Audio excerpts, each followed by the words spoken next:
New Orleans is a mess of biblical proportions. The city is half-flooded, decrepit, seemingly rotting away into the sea, with trash and random debris littered everywhere, and the dead roaming the streets and the average citizens not faring much better. Saints and Sinners reflects this sentiment perfectly. Throughout your time in NOLA, you'll be picking up different items and resources which you can bring back to the resting place to deconstruct into vital components. A vast majority of the items can be deconstructed, with a few exceptions being unique items like statues, ammunition, and body parts, which will piss off the pathologic enjoyers, but don't worry, you can still keep them in your backpack and take them home with you. The Tourist is effectively the world's most efficient recycling plant, with everything from breath mints to wood logs being reused for food, weapons, ammo, and for some reason health and stamina upgrades. In the resting place, you'll have 3 branches for upgrades and crafting, broken up between Druid, Ranger, and Rogue. Your Druid path is food, health, and nature-based, with the upgrades revolving around keeping health and stamina up, with a couple goodies sprinkled in.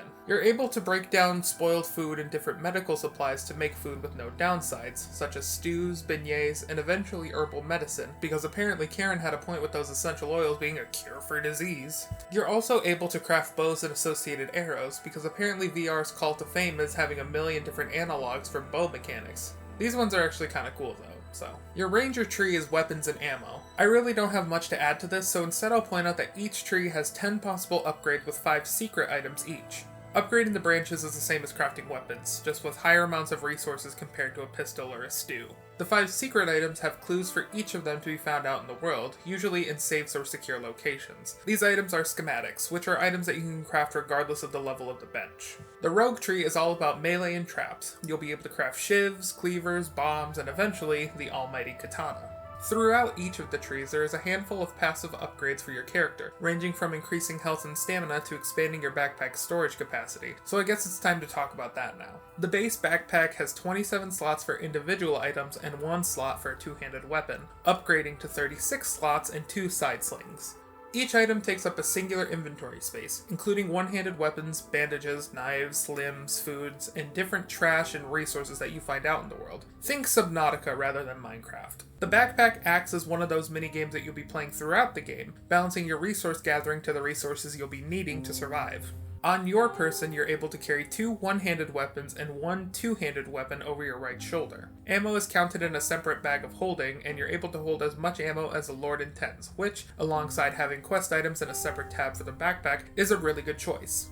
Resource management is incredibly important in this game, and all of the systems feed into one another to make it one of the most compelling yet understandable systems of all time. You're able to see a tangible upgrade take place rather than the arbitrary number crunching of some other games, which is a system I personally prefer. But unfortunately, now it's time to talk spoilers. For those of you who will be leaving now, I'll give my preliminary final thoughts about what we've discussed thus far. Saints and Sinners is a wonderfully created game with love and care into every part of it. There is nothing like running out of weapons, breaking a glass bottle in half, and using it to skewer 2 walkers back to back, or reloading a shotgun with one hand and having a bomb in the other. This game is so wonderfully made, and I highly recommend this to anyone, including those burnt out on The Walking Dead. This feels nothing like the AMC shows or any of the other games, with the obvious exception being Telltale's The Walking Dead. That probably has the closest analog, but even that is more based on the quality of its writing more than specific plot points. It is a quality gameplay system, story, and characterization of this world that we have seen for over a decade, and you should absolutely try it if you can. Spoilers from here on out.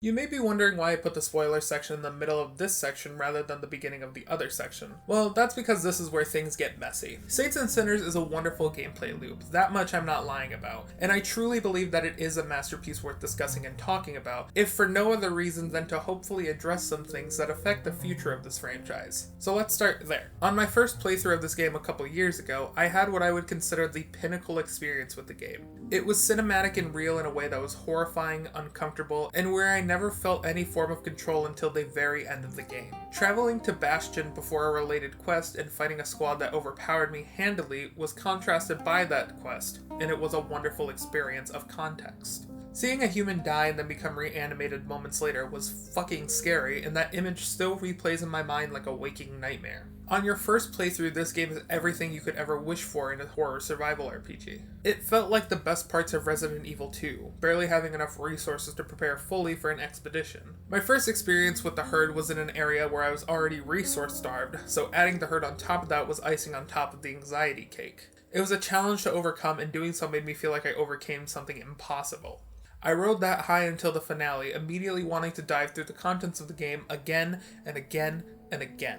But a lot of those experiences don't survive after that first impact. And at the center of that issue is crafting and resource management. Your first time through an area, you'll be finding new and different resources throughout each zone, some more or less useful depending on what you're searching for. The thing is, the game is very keen on making sure that it's not impossible to make it through each area. So the streets are laid out like Mardi Gras just ran through town. Food, bottles, spoons, screwdrivers, many disposable items are littered fucking everywhere just to give you enough to make it through. It kind of undermines 90% of the preparation you do before entering a zone, since the only thing to bother stocking up on is medicine and cooked food. You might be saying to stock up on bandages, but not only are they in whatever resource table the game uses for randomizing loot drops in the world, but now we have to talk about stage resources. Stage resources are things like the blue manor in the Shallows, with the walker implied on the table with a shiv and bandages lined around him. This is something that took me several playthroughs to notice, but this isn't the most egregious example. In Rampart High School, there's a science room that is filled with vials. These vials are one of the best ways to get antiseptics in abundance, probably close to 20 of these in Rampart. I haven't done the exact math. But the thing is, this is also a stage resource. It respawns when the level is reloaded.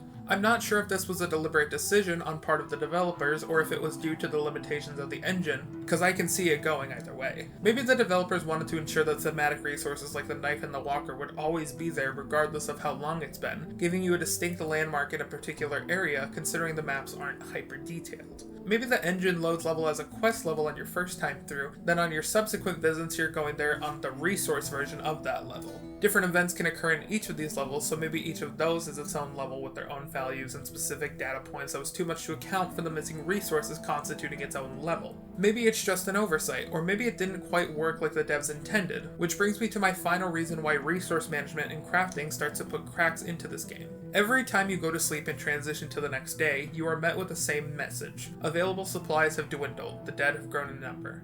Every single day. You are reminded of this every day, and it sticks in your mind your entire morning and pushes you to use the most of your inventory and bring back the most items that you can, else you'll wind up sick, exhausted, and unable to fight off a piece of barbed wire. This isn't the case. Quite simply, most of the loot is randomized, or at least it's moved around slightly so it feels like there are different amounts of stuff. I'll get into how the game fucks with balance so badly towards the end of the video, but I'll wrap it up here with this. When you die in the game, you choose from a list of options ranging from loading a save, reloading the area, and going through everything all over again, or respawning with full health and all the weapons you had on your person to retrieve your backpack in a hopefully better area. You'll respawn at one of the skiff locations, and typically when you die, you'll be near or headed to one of the other locations, most likely dying to the horde because exhaustion and a horde is really the only thing that will do you in unless you're in a gunfight with no bandages, which is rare quite frankly, and bullets don't do that much damage to you.